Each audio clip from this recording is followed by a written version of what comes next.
Muchas gracias por continuar a partir de ahora. Tenemos un invitado especial directamente desde la hidalga ciudad de Santiago de los Caballeros, don Jaleb Otaña, ingeniero, dirigente del PLD, está trabajando en el proyecto del presidente Leonel Fernández. El ingeniero Otaña fue director de la Corazán, que es la Corporación del Acueducto y Alcantarillado de Santiago, que es una de las entidades autónomas que hay, que gestionan el tema de alcantarillado y agua en el país. Bueno, ¿cuál fue su experiencia en la Corazán? Porque aquí he entrevistado a personas que han estado en la CAS, por ejemplo, o en corporaciones de otras provincias, y que me dicen que el dominicano tiene una metida entre ceja y ceja la costumbre de que entiende que el agua no hay que pagarla, o que eso debe darse gratis, y pueden pagarse, usted ve en barrio las parábolas de los sistemas de cable, un celular caro, pero son mañosos a la hora de pagar la luz y el agua. Y la basura ni se diga. Así es. ¿Cuánto le costó a usted tratar de cobrar el agua en Santiago? Bueno, le digo algo. Yo pienso que lo más importante es que la gente entienda y hacerle saber al ciudadano que una empresa de agua no es una empresa constructora, digamos, no es una empresa para hacer acueducto, para hacer obra, sino que es una empresa de servicio público. Gestionar un servicio. Gestionar un servicio. Y digamos que hay que tener una visión un poco más empresarial, aunque sea público, pero es una visión empresarial. No, porque el Estado no es gratis. Así es, de que ciertamente tiene que haber un equilibrio financiero, que lo que se cobra sirva para sostener las operaciones normales. Generalmente el funcionario que va a estas entidades piensa que lo que tiene que hacer es una gran lista de obras y ver cómo se hacen muchas construcciones. Y eso la verdad que no es por ahí el camino. El camino es más bien de generar, digamos, eficiencia técnica en la operación, reducir costos para justamente sostener. Entender que el agua es un producto finito que hay que se capta. Es decir, lo que llega por la llave es un proceso que tiene un costo. Claro, y que tiene que traducirse en prestar un servicio directo domiciliario. Bueno, y ese domicilio tiene que financiar esa operación a un precio justo, naturalmente, que no abuse. Y cuando se habla de precio justo, por ejemplo, ese precio justo no debería esconder una nómina abultada, por ejemplo, que es una cuestión que nos pasa, digamos, tiene que ver el personal. Pero ese es un malestar casi de todo el Estado, lamentablemente. Sí, pero en el caso de las empresas públicas de servicio es peor, porque como se supone que tienen que sostenerse de lo que recaudan del ciudadano, es un poco criminal, ¿no? Tomar dinero del ciudadano para pagar, hacer digamos, un gasto superior a la lógica. Y es por ahí, yo en el caso de Santiago, pues, yo tuve un largo ejercicio administrativo, cerca de 12 años, y eso nos permitió, digamos, introducir una cierta cultura. Y yo no puedo decir que se trató de una gestión de Jaleb Otaña, sino de... ¿Cómo se cobra en Santiago el agua? ¿Ustedes tienen tarifas fijas por sectores? No. ¿O hay medidores? La mayoría es medida, más del 70%. Pero en promedio no es muy caro, ¿no? No es caro, es más alto que Santo Domingo, por ejemplo, es el más alto del país. Pero que ustedes son más ricos que los capitaleños. Bueno, no, pero también más transparentes, ¿no? Digamos que la gente sabe cuánto consume. Mira, la experiencia, por ejemplo, dice un barrio pobre, y decirle, mira, usted tiene que un medidor, si usted gasta 20 metros cúbicos, usted va a pagar esto. Digamos que una casa de un barrio clase media baja no paga 500 pesos al mes de agua en Santiago. De agua solo, sí, debe pagar 400, 500 pesos 500, al mes. pues sí, es más caro que aquí entonces. Sí, es más caro, claro. ¿Y la basura? La basura en este momento debe estar pagándose 300 o 400 pesos al mes. 300 pesos al mes. Así es. Sí. Más o menos. Bueno, y en cuanto a lo del yaque, que en la otra ocasión hablamos, el yaque como tal, ¿qué usted piensa que se debe hacer? Porque ese es el río más grande del país. Bueno, y está muy afectado. Y ahí volvemos a un tema institucional. Tiene que haber una autoridad y una política. Y una coordinación. Entonces yo pienso que los santiagueros somos buenos generando organismos. Hay organismos ya actuando en la cuenca. Pienso que hay que apoderarles más de la gestión.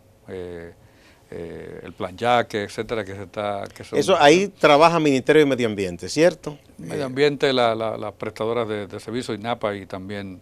El propio INDRI, ¿no tiene que ver también? El INDRI, el ISA, la Asociación para el Desarrollo de Santiago, y bueno, hay organismos que están trabajando, pero hay que fortalecer y profundizar esa autoridad sobre la cuenca para... ¿Cuál es el mayor daño, el mayor peligro o ataque, digamos, que recibe negativo el yaque? Bueno, claramente la deforestación, y la Deforestación. sedimentación de las obras hidráulicas que tenemos en Presa de Bao, Presa de Tavera, que reducen su capacidad de almacenamiento debido justamente a la erosión. Entonces el tema de la cuenca media y alta del Yaque, el tema de la erosión es un tema importante. Y la contaminación al pasar por la ciudad. Sí, bueno, eso es importante, pero ya digamos que hay una reducción de caudales importante a partir de estos problemas en la cuenca media y alta. Hay también contaminación en la cuenca alta, es decir, el tema del saneamiento de Jarabacoa es un tema preocupante porque ya hay indicios, ¿verdad?, de una carga contaminante, sobre todo carga biológica por aguas residuales, que se nota, ¿no? Claro, cuando llega a Santiago, en el caso de Santiago, pues todavía hay cañadas donde hay descarga directa de la población. ¿Se ha hecho algún estudio que ya se tenga estimado algún costo de rescate del Yaque? Bueno, no, hay unos presupuestos, yo Sí. la verdad que no quisiera arriesgarme a Aventurar, ¿no? pero sí ya hay, digamos, en Santiago un plan maestro del sistema de saneamiento que hay que completarlo. Completarlo significa los alcantarillados de Licey, al medio, colectores de aguas residuales que en las cañadas. Habría que trasladar población, ¿verdad? Si se hace. En lo mínimo, ¿no? En lo mínimo. En lo mínimo. Digamos que hay margen todavía suficiente porque aquí tenemos el problema con el Osama y el Isabel. Habría que trasladar muchísima gente y se ha prometido mucho. Allí no es tanto eso, sino que básicamente es hacer la inversión. En ese plan que ha estado exponiendo el presidente. Pero también, sí, no, está bien, hay un elemento también clave, sí. digamos que un cierto reordenamiento del uso de suelo en la cuenca media y alta, ¿no? El tema de la ganadería, el tema... Habría que trabajar esa parte. Hay que trabajar esa parte también, ¿no? Digamos, para poder contener el tema de la erosión. No volver a lo mismo otra vez, porque usted limpia o reforesta y si está el elemento humano ahí trabajando, vuelve a lo mismo.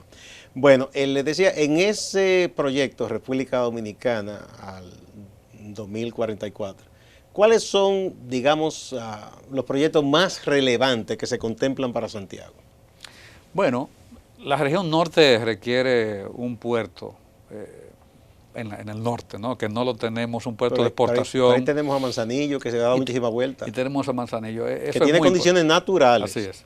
Entonces, digamos, ampliar, reestructurar. Y el puerto de Manzanillo es una obra fundamental para nosotros, para el norte del país, porque el costo de la logística para la exportación es un tema muy clave. Digamos, mejorar, ampliar los sistemas viales desde Santiago hacia Puerto Plata, hacia el noroeste también, eso está para nosotros muy clave. El propio entronque, digamos, de sistemas viales en el propio Santiago, que ya comienza a ser una ciudad muy densa, con problemas de tráfico, pues también hay que intervenir en ese tema. Digamos, hay también la idea del desarrollo de una ciudad de la salud en el norte del país, particularmente en Santiago, aprovechando estos circuitos de circunvalaciones que hay en la ciudad que permiten entonces... ¿Ya está completo toda la circunvalación ya? Sí, ya está completo, ya está completo. Y como usted dice hacia Puerto Plata, ¿qué se haría? ¿Ampliar carriles? Ampliar carriles sí. Y ver también algunos tramos alternativos a los actuales para poder generar un sistema de doble carril en cada sentido que nos permita reducir en tiempos la travesía. Estamos pensando que un crucero se desmonta en Puerto Plata y tenga la opción de media hora, 45 minutos máximo. Tiene que tener una carretera así. Tiene que tener carreteras con esas condiciones. He escuchado al presidente Fernández hablar de un ferrocarril que una el Cibao con Jaina o con la capital, no sé. Sería factible, eso es un poco costoso, ¿eh? Se ha hablado en varias ocasiones. Sí, pero tenemos un tema de que el transporte Santo Domingo-Santiago, de toda índole, pasajeros, carga, es un tema inevitable, ¿no? Porque también Santiago suple a la capital de productos. Santiago, yo digo que hay una interdependencia entre ambas ciudades, que son las más importantes. Y entonces, por ejemplo, para un santiaguero que pueda dejar su carro en una estación en Santiago y movilizarse a la capital en menos de un tren rápido. 2 horas, un tren rápido, por seguridad, por tiempo, por temas también de contaminación y de consumo energético, pues sería claramente una ventaja. Entonces las cosas tenemos que pensarlas. Eso se contempló hace muchísimos años, hasta cuando el gobierno de don Antonio Guzmán, porque había un proyecto viejo de unos franceses. Se habló cuando Hipólito, después el presidente Fernández lo abordó, pero eso sería muy costoso y como tenemos un problema de una carga de una deuda muy alta, ¿usted piensa que eso es factible? Bueno, también hay que pensar, digamos, en que eso pueda generarse algún tipo de asociación público-privada, ¿no? Que digamos que se compartan los riesgos del proyecto. Una concesión, por ejemplo. Una concesión o una asociación, digamos, público-privada, en la cual el Estado también participe. Hay muchas modalidades. Lo que sí claramente es que esos proyectos tienen que estudiarse y llevarse a efecto para que veamos. A veces uno ve un proyecto muy lejano o muy inalcanzable y luego la realidad nos dice así, que la demanda existía y que es intensivo el uso. Lo que pasa, por ejemplo, aquí en Santo Domingo con el metro, ¿no? Que ya hay millones de viajeros y de tránsito diario en ese sistema. Lo propio que yo pensé que ocurría, nosotros los que transitamos mucho la autopista Duarte, por ejemplo, para venir aquí a Santo Domingo, sabemos que cada día más es más riesgoso andar, el tránsito es mucho más pesado. Dificultoso también. Entrar a la ciudad de Santo Domingo, la verdad que es cada día más cargante y eso descongestionaría. Ustedes están casi igual ya, porque un amigo que se fue corriendo de aquí para allá, que ofrecieron un trabajo, me dice, qué bien estoy aquí. Ahora me dice, está casi igual. Estoy retornando. Así es, Santiago se complica. Bueno, también el presidente Fernández ha hablado de un tren urbano en Santiago. ¿Qué tan factible sería eso? Bueno, no, de un metro allá, algo así. Creo que eso no es tan específico, pero sí en Santiago él lo ha mencionado. Fomentar proyectos de transporte, digamos, masivo, colectivo. Rutas de autobuses, expresas, con carriles. Después eso se ha hablado también quizás de algún movimiento de tren ligero, pero pienso que son etapas que tenemos que convivir después del autobús. Yo pienso que el autobús, particularmente, una visión mía, tiene que darse una oportunidad previa de que genere. El tema de Santiago... Pero en Santiago hay rutas masivas de autobuses, ¿no? Pero muy débiles todavía. Todavía siguen los carritos. Sí, siguen muchos carros. Y Santiago tiene una particularidad. Al no haber un ordenamiento territorial fuerte, es una ciudad muy extensa. Más de 90 kilómetros cuadrados ya tiene Santiago. Y mire que por mucho tiempo era la envidia de otras ciudades porque ustedes tenían un plan. Así es. Que no, en la capital de hecho no se ha concretizado uno y en otras ciudades no existe. Entonces, ustedes tenían siempre ese plan. O sea, si se ha ido un poco de la borda la Claro, cosa. bueno, pero también el creciimiento nos ha generado que Santiago sea una urbe ya medio conurbada con Licey al medio, con Tamboril, con Navarrete, Villa González. Hay unas poblaciones también periféricas, como el caso de Alto del Yaque, en el sur oeste. Entonces, este tránsito de la gente al trabajo, a los servicios, a la educación, pues genera también una serie de situaciones que, como ese amigo que le decía, de que el transportarse a Santiago cada día es más complicado. Entonces hay que masificar el transporte para que dejemos el carro, ¿no? y bueno, vamos todos juntos. ¿Cómo andan la industria en Santiago? ¿Sigue una plaza industrial importante? Claro. ¿Mantiene sus industrias tradicionales? Claro, hay unos cuantos rubros que siguen siendo fuertes en Santiago. El tabaco es un tabaco muy importante. Nosotros tenemos comunidades como Tamboril, en la cual casi se puede hablar de pleno empleo, gracias al tema del tabaco.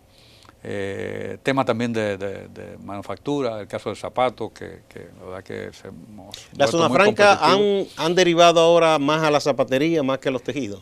Sí, digamos, ha habido aunque el tejido sigue siendo un rubro muy importante, ha crecido mucho el tema de la zapatería y otros temas, digamos, más de manufactura más industrial, en temas de en el aspecto de la economía, ¿qué sería importante para Santiago que un gobierno impulse, aliente? Porque los gobiernos no pueden tampoco meterse en crear cosas ellos mismos en estos tiempos, pero sí alentar. Claro, yo pienso que la cuestión de apoyar los temas logísticos es importante.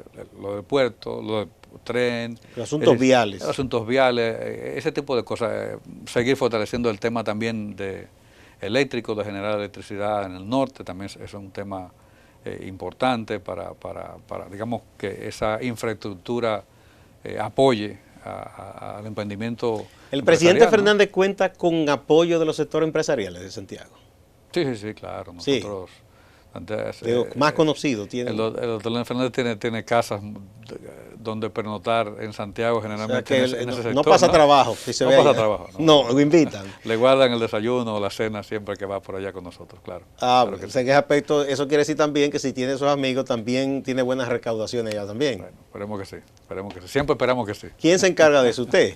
No es mi no, ese no es un equipo, es un equipo mucho más amplio. Usted se ocupa de lo político. Así es. Bueno, hay otros aspectos que se le han señalado al presidente Fernández que fueron flaquezas en su gobierno. Una fue el hecho de que hubo muchos casos de de corrupción, o si no corrupción, porque eso hay que demostrarlo en un tribunal, de gente que vio cambiar su estilo de vida de una manera que todo el mundo se asombró. Y usted lo conoce mejor que yo, porque usted milita en el PLD hace mucho, quizá usted vive más o menos con la misma modestia de antes. Yeah. Y hay otros que usted ha visto que han crecido mucho y uno no se explica cómo. Y una de las cosas que se decían era que el presidente era un poco permisivo, como que un poco dejaba que eso pasara. Y entonces eso se le criticó mucho en un momento. En ese aspecto de la transparencia, mayores controles sobre el uso de los recursos del Estado, ¿qué traería de nuevo el presidente Fernández sobre eso? Bueno, hay que decir que varias cosas. La primera es que los periodistas naturalmente nos sentimos tan enojados y tan avergonzados como toda la ciudadanía cuando se ven casos de enriquecimiento ilícito, esas cosas. Son gente que nos avergüenza, ¿verdad? Y que el 99.9 de los periodistas... ¿Usted ha visto amigos suyos que han cambiado mucho? El 99.9% de los periodistas somos gente normal que vivimos en nuestro trabajo. Y eso, la verdad, que nos apena muchísimo y nos enoja, ¿verdad?, que esas cosas pasen. Lo segundo es que yo creo que también el presidente Fernández impulsó, desde de elementos que están encumbrados a nivel de la Constitución de la República, de control interno del Estado, leyes como la de contabilidad gubernamental, de crédito público, de Hacienda, es decir, fortalecer el sistema judicial, digamos un cuerpo legislativo, un cuerpo normativo que protege y hace más transparente el Estado. Digamos que el presidente Fernández impulsó estas cosas. Yo pienso que hay que generar una nueva Pero en la práctica es letra muerta. Claro, claro. Ahora mismo en Estados Unidos se han hecho muchísimas cosas, pero uno ve situaciones que dice, bueno, pero entonces quien se encarga de hacer que eso que opere en la práctica no lo hace, claro. No sabemos qué pasa. Pero en general también la lucha contra esto es un tema también de fortalecimiento institucional. Digamos, no solamente es la normativa, y fortalecer las instituciones de un país es algo que cuesta tiempo, que implica consolidar, digamos, todas estas, en la cultura democrática, en la cultura política, todas estas cosas. Yo pienso que ahí queda una brecha por impulsar, y yo pienso que el presidente Fernández y todos nosotros estamos muy comprometidos con que esas cosas se movilicen para que sean mejores. Esa es la verdad. Sí, en ese aspecto ustedes creen que él viene con una nueva política. Bueno, sí, yo pienso que la experiencia no pasa en vano. Yo pienso que el presidente Fernández ha, digamos, fortalecido su visión del país. Estos años fuera del gobierno también le ha hecho ver una óptica distinta. Sus planteamientos ahora pienso que van en esa dirección, y yo estoy totalmente convencido de que hará una mejor gestión también en ese aspecto, ¿no? ¿Y cuándo el PLD va a decidir quizá tomar control en ese aspecto? Porque antes, el PLD que uno conoció antes, si un regidor, un síndico hacía algo extraño, lo expulsaban. Ya como que todo se vale. ¿Qué es lo que ha pasado? Bueno, lo que pasa es que también vivimos un régimen mucho más garantista que en lo anterior. Fíjese que, por ejemplo, hubo compañeros que están siendo imputados por la justicia, que, digamos, de punto de vista institucional, el PLD no puede apartarlo de sus derechos a participar. Entonces, hasta que, digamos, no se generen consecuencias definitivas a nivel de justicia, sentencias y cuestiones firmes, yo soy abogado, pero cuestiones firmes legalmente, pues pareciera que no hay derecho a que el partido pueda instrumentar elementos, cuenta con esas cosas. Sí, bueno, pero hoy día, digamos, tenemos una atmósfera mucho más garantista, ¿no? Y a veces uno no quiere ver a alguien cerca, pero tampoco puede desconocerle más bien el derecho que tienen. ¿Y qué hacen ustedes si alguien que es señalado por la ciudadanía, como que se ve que ha tenido un crecimiento extraordinario, bueno, pero ese quiere estar al lado suyo? ¿Todo se siente incómodo? Yo al menos no me pongo en la foto, ¿no? Digamos, ¿Se cuidan de la foto? Me cuido de la foto, no más de ahí, ¿verdad? Pero esa gente le hace daño a cualquiera. Por supuesto que sí. Estoy totalmente de acuerdo. Bueno, vamos a otra pausa y retornamos.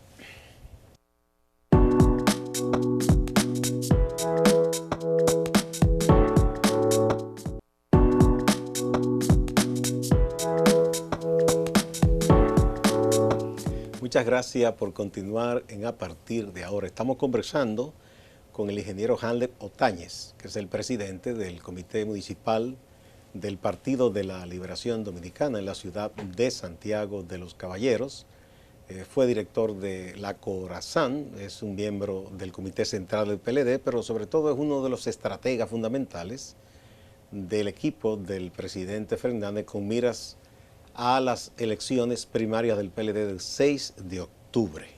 Bueno, vamos a ver, entonces, ¿qué piensan ustedes que puede ocurrir si ustedes dicen que están seguros que van a ganar? 75, yo voy a anotar todo eso, así me decían, los amigos de Danilo me dicen otra cosa. 75, 20, 70, 30, una vez que ustedes ganen, porque uno ha visto en el proceso de manera no vista antes, ¿no? En el PLD, que hubo unos enconos, el debate a veces ha tornado muy ríspido. De hecho, las redes sociales como un campo de batalla, ya un poco menos, que se decía de todo ahí. ¿Cómo ustedes volver a unificar ese partido, a limar esas asperezas, a volverse a abrazar con esos compañeros? ¿Cómo lo van a hacer? En el caso que ustedes ganen, y si ganan ellos también, si estarían ustedes dispuestos a tomarse el café y a darse ese abrazo. Mira, reconozco ciertamente que esta ha sido una competencia mucho más dura que la que tradicionalmente hemos tenido a lo interno del PLD. Sin embargo, hay una cultura también en el PLDista de unificarse frente a una propuesta ya institucional de todos y apoyarnos. Ha pasado en todas las competencias. En el 2004 estaba Jaime David y Leonel y eso no pasó a mayores. En el 2008 ocurrió con Leonel y Danilo y tampoco. En el 2012 y 2016 pues apoyamos todos al compañero Danilo Medina. Yo no tengo dudas de que seremos capaces de generar espacio. Miren, yo pienso que a nivel medio y de la organización, de ahí para abajo, no habrá ningún problema. Habrá, pienso yo, más en el liderazgo, en las figuras más visibles que han estado más en el calor del debate, pues generar, digamos, encuentros, puentes para que estas cosas no pasen a ser, digamos, definitivas, sino que haya una transición hacia una unidad. Como he dicho anteriormente, al PLDista le convence el hecho de que el PLD siga en el gobierno, le conviene, mejora, y le conviene. Porque el PLDista que solo cuenta con un empleo, ese no tiene que ver con que sea del lado de Leonel Danilo, si quiere seguir ahí. Y ya ha dicho el compañero Leonel Fernández que, como ha sido tradición en su gobierno, no ha ido con elecciones, ni ha preguntado de qué facción del PLD es cada compañero, sino que el hecho de ser PLDista ya es suficiente razón para acompañarlo. Dice un amigo suyo, Máximo Laureano, de Santiago, que es el encargado nuestro allá, como que allá las cosas son más fuertes que aquí en la capital, como que ustedes son más duros que esa batalla. Bueno, seguramente Máximo Laureano es el más agudo de los periodistas que yo conozco en Santiago y conoce muy bien cómo es la cosa, pero sí, yo... En mi caso particular converso con todos. Usted no, pero yo he visto al ingeniero Izquierdo y a otros que se dicen cosas duras. Muy duras, bueno. Ya pondremos nosotros nuestra pieza ahí para que ¿Ustedes no se reúnen de vez en cuando allá? Sí, claro, sí. siempre hay reuniones. Y además a título personal también mantenemos siempre vías de comunicación. Independientemente de que no estén de acuerdo. Claro, y ahí hay grupos de WhatsApp como se usa ahora en el cual, pues bueno, ponemos las verdes y también las maduras ahí, ¿no? Todo el mundo se dice sus cosas, pero... Y por Twitter se dicen cosas tremendas ahí. Así es. Sí. Bueno, entonces hay una plaza importante para ustedes, que la sindicatura está en manos de Abel. ¿Usted piensa que Abel tiene posibilidad de ganar de la reelección? Sí, totalmente. Primero la candidatura frente a Fernando Rosa. Mire, Abel Martínez ha hecho una gestión que ha, digamos, entusiasmado a sectores tan críticos, por ejemplo, de la clase media de Santiago, que es muy independiente, que tiene valores y que los reivindica. Yo pienso que esa gestión ha hecho de una opinión muy favorable, porque ha rescatado el espacio público, porque ha higienizado la ciudad, porque ha levantado un poco el orgullo del santiaguero, que tuvimos un desastre, ¿verdad?, 6 años anteriores del señor Cerulle. Y hoy día lo que puedo decir es que Santiago ha rescatado un poco ese espíritu muy regionalista, un poco chauvinista, podemos decir los cibaeños y santiagueros, pero que se convierte en un sentido de pertenencia fuerte y hace que queramos nuestra ciudad. Yo pienso que Abel ha hecho un gran trabajo, innegable, y hoy día yo pienso que Abel Martínez gana las elecciones independientemente del PLD, independientemente de todas las cosas. Pero tiene que ganar primero internamente. Claro. Bueno, ahí no hay mucha discusión. Fernando Rosa dice que él es que va a ganar. Bueno, la verdad que no es así. No hay posibilidad. No. Y en cuanto a la competencia por la senaduría, ¿ustedes piensan que la diputada va a vencer al senador? Bueno, la verdad es que el crecimiento de la candidatura de la compañera Altagracia González es interesante. Es una figura, como he dicho, con mucho sabor comunitario. Es una persona muy inteligente, muy trabajadora, que viene de ser la legisladora más votada en la circunscripción más grande. Y bueno, Altagracia yo pienso que va a dar una competencia importantísima en Santiago. En Santiago hay un photo finish ahí con la senaduría. No quiero ser... Mire que usted, bueno, es que antes se decía que Valentín era de Leonel y ahora es de Danilo, pero Abel en la sindicatura y en el otro lado puede ser que... Así es. Yo pienso que la misma fortaleza del compañero Abel Martínez ahí va a pesar mucho. Va a ayudar, en una pero votan distinto. Sí, pero bueno, al final, cuando una ola va en un sentido... ¿Y los otros municipios, por ejemplo, en Licey, cómo andan las cosas entre ustedes y la gente de Danilo? Bueno, en Licey nosotros tenemos, siempre ha sido, bueno, el presidente del Licey de nosotros, la mayoría de concejales son de nosotros. Ahí tenemos una alianza con el PRD y por tanto el incumbente a las sindicaturas del PRD, pero la mayoría de regidores son nuestros. Bueno, en Tamboril tenemos un alcalde que va a las elecciones, que no tiene la verdad, competencia. También es leonelista. También es leonelista. ¿Y en la tierra de Hipólito? En la tierra de Hipólito. Bueno, eso es Gurabo. Gurabo es una, no está independiente de la ciudad, no es un distrito. Sí, pero ya es importante. Pero ya es importante. En Gurabo, bueno, nosotros ahí tenemos un equipo buenísimo. Ahí es un bloque, digamos, intermedio del PLD que coordina esa zona. Y en Villa Bisonó. Y en Navarrete y Villa González también. La verdad es que en Santiago nosotros vamos a o sea, el leonelismo es una fuerza. Es una fuerza importantísima. ¿Y a qué usted atribuye eso? Porque el presidente Medina ha ido muchas veces, ha hecho muchas obras. Sí, bueno, pero lo que pasa es que, digamos, hay un elemento muy importante. La obra de gobierno del presidente Fernández fue muy grande en Santiago, ¿no? También su cercanía con Santiago, su visita constante, los encuentros, digamos, cierto malestar en un momento porque la atención que se le dio al PLDista en esos años es, digamos, mayor cuando Leonel que ahora. ¿Cómo así? Como que los compañeros no tienen trabajo, bueno, no los ayudan. Usted puede decir, por ejemplo, que instituciones importantes de la ciudad no las dirigen santiagueros, por ejemplo. Entonces eso es una cosa que un poco... Pero bueno, pero la alcaldía la tiene un santiaguero de adopción, porque él no nació allá. Sí, pero me refiero a las instituciones del gobierno, ¿no? Del gobierno central, ¿no? Ah, ya. Las sedes, digamos, de instituciones y de temas como la empresa eléctrica, por ejemplo, de Norte, como el Instituto del Tabaco, como otras instituciones que no hay santiagueros y eso reduce un poco el sentido. Bueno, pero aquí, si nosotros somos... Pero igual aquí hay muchísima gente que no son de aquí. Pero estamos en Santiago, y Santiago tiene otras cosas, ¿no? Yo recuerdo que el inolvidable padre alemán, él sí decía algo hace muchos años, que el Cibao y sobre todo Santiago votaban distinto al resto del país porque no te dependían tanto del Estado. Así es. Y eso los hacía más independientes, al no depender tanto de un empleo público. Podían... Cada elección en Santiago es una competencia distinta. Y se ha dividido mucho el gobierno de la ciudad y la... Ha habido alternancia. Sí. Santiago tiene una franja de clase media, digamos, muy independiente, que no es empleado público, que no tiene influencia. Por eso. Cada gran empresa de este país tiene en Santiago un gerente, un regional o provincial, que es alguien que profesional, que es alguien que con condiciones, con liderazgo, y eso hace que sea muy crítico. Y ese invento, ingeniero, de dividir a Santiago, ¿cómo usted ve eso? ¿Usted está de acuerdo con eso? Mire, ya es un hecho.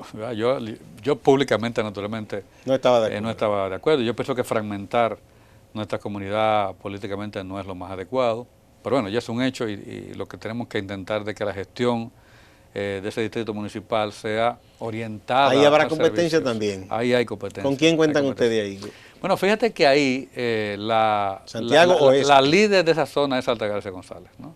Es Altagracia González. Pero ella no aspira a ser síndica ahí, sino y entonces, senadora. Hay gente de su entorno, de su cercanía, que está pues compitiendo. De hecho, casi la competencia es un poco entre leonelistas, ¿no? Porque son, digamos, las figuras más visibles de esa comunidad, sí. Sin duda. Sí. Bueno. Ahí es una zona PLDista, absolutamente PLDista, porque a partir de 1996 se desarrolló. El PLD, además de esos asuntos internos de competencia, tiene otro desafío también. Los partidos cuando duran tantos años en el Estado tienen su desgaste. Así es. A veces hasta por un respiro. Hay gente que dice, es bueno para la democracia una alternancia y quiere hacer un cambio. Lo otro también es una crítica que se hacen casi a todos los partidos tradicionales, que han perdido su mística, que ya nadie menciona a don Juan como referencia, pero que ya nadie estudia su pensamiento. ¿Qué piensa usted que debe hacer el PLD? Parte de eso se le pega al presidente Fernández, porque él es presidente del partido. ¿Qué debe hacer el PLD como para volver a su mística, a su esencia? Pues mire, la verdad es que eso es una crítica sistémica, digamos, ¿no? La política ha cambiado la forma en que nos relacionamos, en la que nos acercamos. Ciertamente la larga permanencia en el poder. Por ejemplo, yo tengo una hija de 18 años, 19 años. No conoce otro régimen que no sea Ella nació el PLD, en el ¿no? 2004. Sí, en el finales, 2000, en el 2000. Exacto.